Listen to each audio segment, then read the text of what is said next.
Before I start this video, if you guys like our content on this channel, don't hesitate to monster mash the like and subscribe button so you wouldn't miss any of these awesome videos that we put up weekly.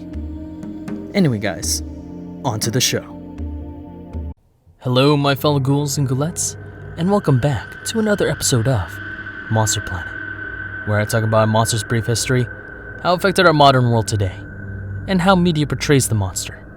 I'm your host Marlon Gonzalez, and today's monster towers above all the other monsters I've covered so far.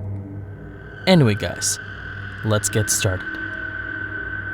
Today's monster is a towering behemoth of a woman, and I'm talking about the 8-foot tall woman, or Hachishakusama. And for my sake, I'm gonna try to say the 8-foot tall woman because I'm gonna butcher the actual pronunciation of the name because I'm finding it hard to pronounce it.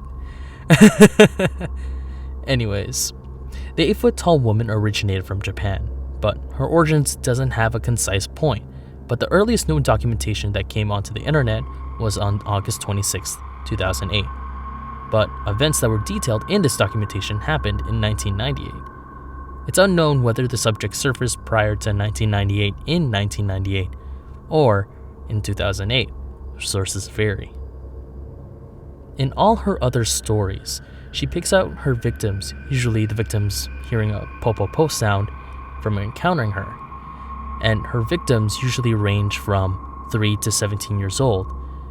And from that, she kidnaps them and they'll never be heard from again. And that's kind of scary. For appearances, she's 8 feet tall. Well, no duh. She has long, straight black hair with a very thin physique. She also wears a white dress and a wide white brimmed hat with no shoes.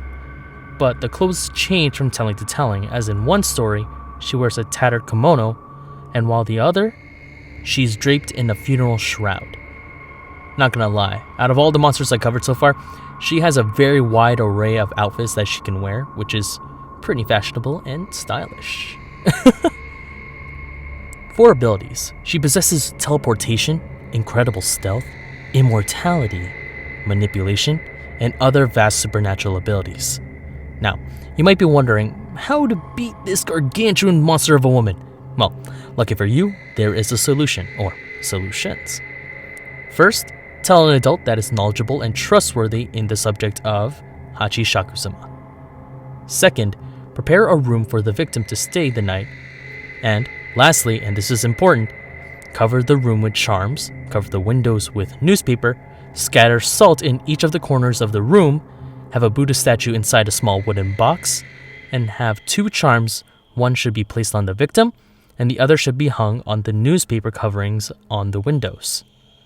Now, the victim can't leave the room until 7 in the morning, at which Hachishakusama will attempt to trick the victim to coming out of their room.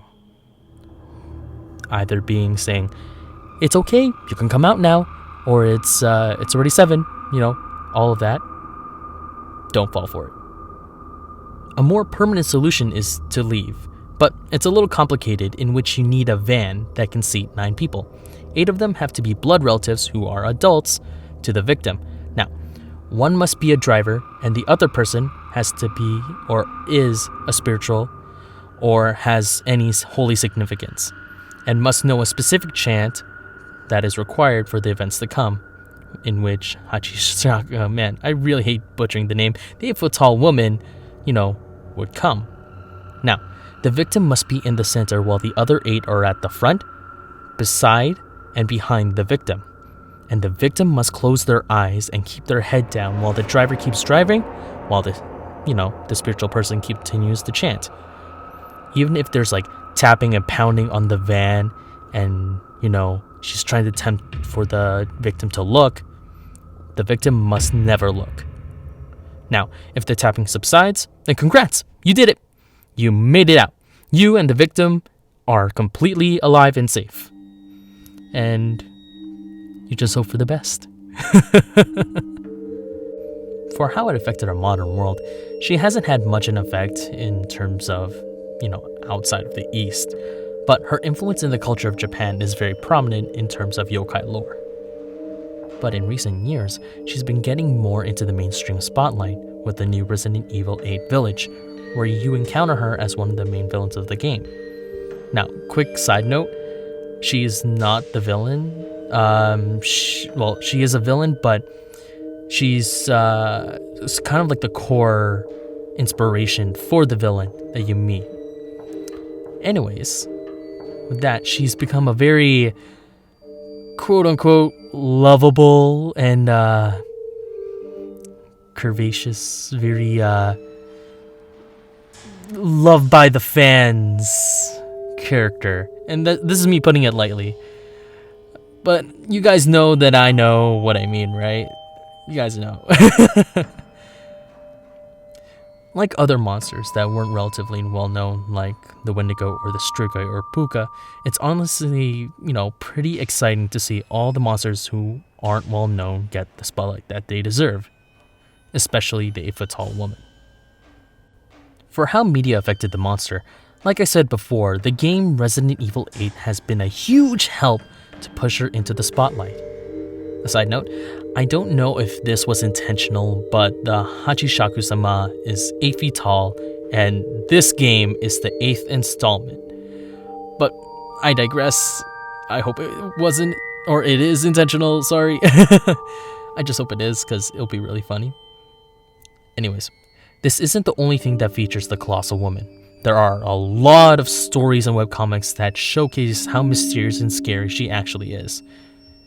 It's the ones that don't appear in the spotlight that are truly more terrifying and interesting.